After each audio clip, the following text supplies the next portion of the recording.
Bienvenue sur les podcasts du collectif Voix libérée. Aujourd'hui un épisode spécial. Pourquoi créer des podcasts engagés? Bienvenue, aujourd'hui on se penche sur un sujet vraiment intéressant, la puissance du podcast comme outil pour les collectifs engagés. Et pour ça, on va s'appuyer sur un document du collectif Voix libérée. Oui, un collectif qui a une histoire forte d'ailleurs. Tout à fait. Il faut rappeler que Voix libérée est né du combat des anciens petits chanteurs de Touraine, victimes de l'abbé Tartu. Donc leur choix du podcast, c'est pas du tout un hasard, c'est une démarche très réfléchie qu'on va essayer de comprendre. Exactement. L'objectif, c'est de voir pourquoi, selon eux, ce format est si pertinent.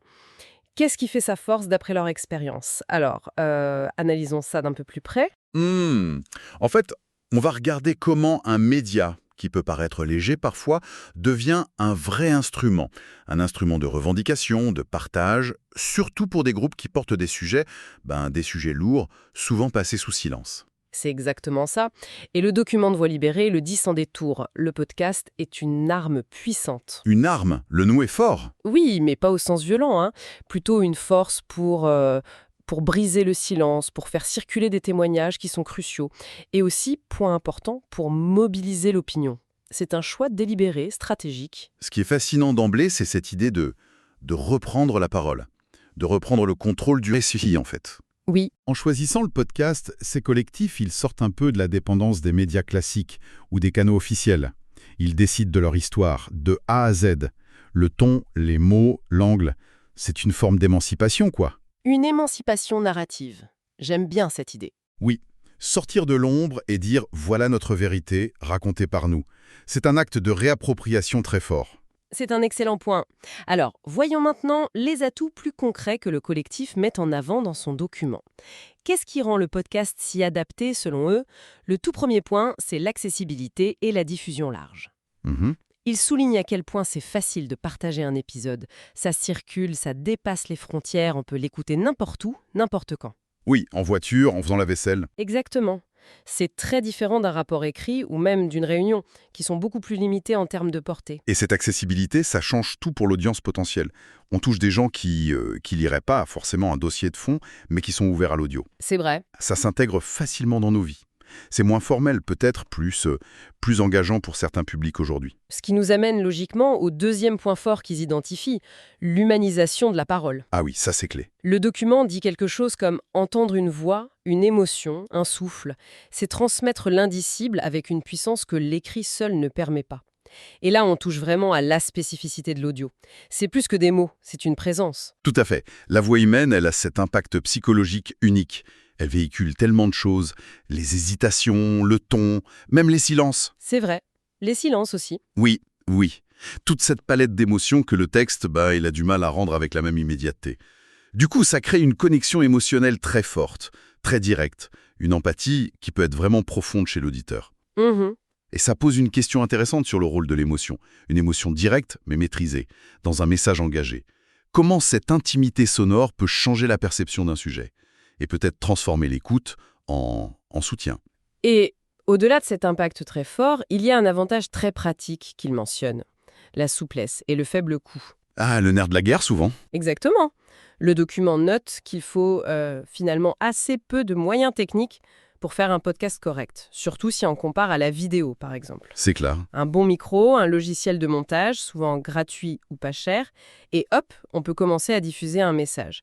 Pour des collectifs qui n'ont pas forcément beaucoup de moyens, c'est crucial. Carrément. C'est un facteur clé de démocratisation de la parole publique, en fait. Oui, Le podcast, ça abaisse vraiment les barrières. Ça donne une autonomie médiatique à des groupes qui, sinon, dépendraient de gros budgets ou du bon vouloir des médias installés. C'est la possibilité de créer sa propre plateforme avec des moyens raisonnables. et cette autonomie, elle sert pas seulement à parler maintenant, mais aussi à construire pour l'avenir. C'est un autre point important du document, la mémorisation et la transmission. La mémoire. Oui, chaque épisode est vu comme une trace durable, une sorte d'archive accessible. L'idée, c'est d'inscrire les témoignages, les faits, dans le temps, que ça reste. C'est ça. Ce n'est pas juste une parole qui s'envole dans le vent numérique. Non, c'est quelque chose qui demeure? Et si on prend un peu de recul, ça devient un outil contre l'oubli. contre ce qu'on appelle parfois le silencing, cette tendance à vouloir étouffer certaines voix. Oui, à minimiser certains récits. Exactement, en créant ces archives sonores, on construit une mémoire collective alternative. On préserve des histoires que le récit dominant pourrait ignorer ou déformer. C'est une démarche active pour la reconnaissance sur le long terme, une sorte de rempart contre l'effacement. Comparé au flux continu des réseaux sociaux, cette idée de trace durable, elle prend tout son sens. Le collectif met aussi en avant la force du récit collectif que permet le podcast. Ils expliquent que c'est un format qui se prête bien à mélanger différentes voix. La polyphonie. Voilà. Les témoignages directs, bien sûr, très forts, mais aussi les analyses d'experts, juristes, psychologues, historiens. Oui, pour donner du contexte, de la profondeur. C'est ça. Et même des messages d'espoir, des appels. Tout ça crée, selon eux, une narration vivante et engageante. Et ce mélange, cette polyphonie, c'est particulièrement puissant. Combiner l'émotion brute du vécu personnel avec la rigueur de l'analyse experte. Ça donne une crédibilité, une force aux propos qui est assez remarquable. On sort du témoignage isolé pour construire une vision plus globale, plus solide du problème, tout en gardant l'impact humain. Et tout ça, l'accessibilité, l'humanité, la durabilité, la polyphonie, ça mène au dernier avantage qu'ils identifient, l'effet mobilisateur. Le document est très clair là-dessus. Quand on donne la parole comme ça, de façon si directe, si humaine, ça crée de l'empathie. Et ça peut faire boule de neige. Ça peut encourager d'autres témoins à parler, ce qui est essentiel dans des affaires comme celle-là. Oui, briser le silence initial. Exactement. Et plus largement, ça permet d'attirer de nouveaux soutiens, de sensibiliser de nouvelles personnes à la cause. Il y a clairement un potentiel d'appel à l'action dans ce format, tel qu'ils le décrivent. L'écoute attentive, l'immersion, ça peut vraiment être un déclic. Un déclic pour s'engager. Ouais, ça peut aller du simple partage de l'épisode à un soutien financier, ou même à participer à des actions, ou simplement, et c'est déjà énorme, à changer son regard sur le sujet. L'audio a cette capacité à toucher de manière intime et du coup à inciter à l'action. D'ailleurs, et c'est un point sur lequel le document insiste beaucoup, pour Voix libérée, ces podcasts, ce n'est pas juste pour raconter, ce n'est pas une fin en soi. Non, il y a une visée plus large. Voilà. Le document dit bien qu'ils veulent aller plus loin. Alors, concrètement, c'est quoi l'objectif final visé? Le texte le dit clairement. Documenter, dénoncer et proposer des solutions. Un triptyque très orienté action, effectivement. C'est ça. Et derrière ces 3 verbes, il y a des objectifs très concrets qui listent. Obtenir la reconnaissance des victimes, d'abord. Lutter contre l'impunité, non seulement des auteurs directs, mais aussi des institutions qui auraient pu couvrir les faits. La question institutionnelle est souvent centrale. Absolument. Il y a aussi la volonté de sensibiliser le grand public, de briser les tabous. Et enfin, et c'est crucial, pousser à la transformation des pratiques institutionnelles, pour éviter que ça recommence. C'est là que le podcast devient un outil de ce qu'on appelle accountability en anglais, de redevabilité, un moyen d'exiger des comptes. Oui, de demander des comptes. Et un instrument de plaidoyer pour un changement plus profond, systémique. On part de l'histoire individuelle, mais pour pointer une faille plus large, institutionnelle, sociale, légale.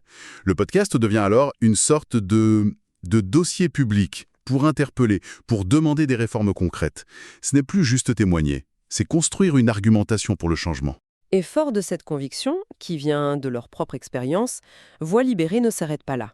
Ils lancent un appel assez direct aux autres. Aux autres collectifs. Oui, aux autres groupes qui portent des causes. Le document pose la question presque comme un défi amical. Et vous, pourquoi pas? Une invitation à se lancer. Exactement. C'est une invitation à s'emparer de cet outil. Et ils résument bien ce que créer un podcast peut apporter à un collectif. Ils mettent en avant 4 points clés. Premièrement, offrir un espace de parole sécurisé et respectueux.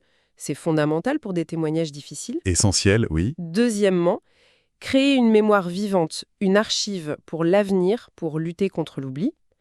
Troisièmement, donner une visibilité plus grande à une cause que, et je cite leur phrase, « trop souvent l'histoire veut effacer ». C'est une belle formule. Oui. Et quatrièmement, exercer une pression constructive pour obtenir des changements, des réparations. C'est presque un manifeste pour le podcast militant. Cet appel, il porte une vision assez large en fait. Il suggère que la narration audio pourrait vraiment devenir un outil central pour plein de formes de plaidoyer citoyen, de recherche de vérité, de lutte pour la justice sociale.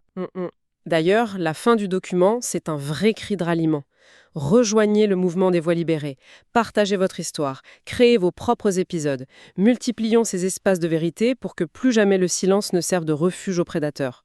On sent cette conviction très forte que multiplier les prises de parole, c'est la meilleure arme contre le silence complice. Oui, contre l'impunité. Exactement. Donc, pour résumer ce que nous dit ce document de Voix libérées, le podcast apparaît comme une solution vraiment adaptée aux groupes engagés. Pourquoi ? Parce qu'il combine plusieurs avantages, il est accessible, techniquement et financièrement, il crée une connexion humaine très forte par la voix, L'intimité de la voix, oui. il construit une mémoire durable, facile à partager, il permet de tisser un récit collectif puissant avec plusieurs voix. Polyphonique. C'est ça. Et enfin, il a un vrai potentiel mobilisateur pour créer de l'empathie et pousser à l'action, au changement. L'initiative de Voix libérées en est la preuve vivante. C'est une démonstration assez éloquente de comment un média peut être détourné pour devenir un instrument de contre-pouvoir citoyen. Et ça ouvre une réflexion intéressante, je trouve. Si le podcast, comme le montre ce document, est si efficace pour la parole collective, pour construire la mémoire, pour mobiliser sur des sujets si difficiles, on peut se demander quelles autres formes de lutte, quels autres témoignages essentiels, ou même quelles nouvelles manières de transmettre des savoirs pourraient être transformées ou en tout cas amplifiées par ces outils de narration audio qui sont maintenant à la portée de beaucoup de monde. Ce podcast a été produit et réalisé par le collectif Voix libérées. Pour nous écrire, partager ou témoigner, adressez-nous un mail à pcantores37@gmail.com. Parce que nos voix comptent. Parce que le silence n'est plus une option. Parce que la mémoire exige justice et vérité.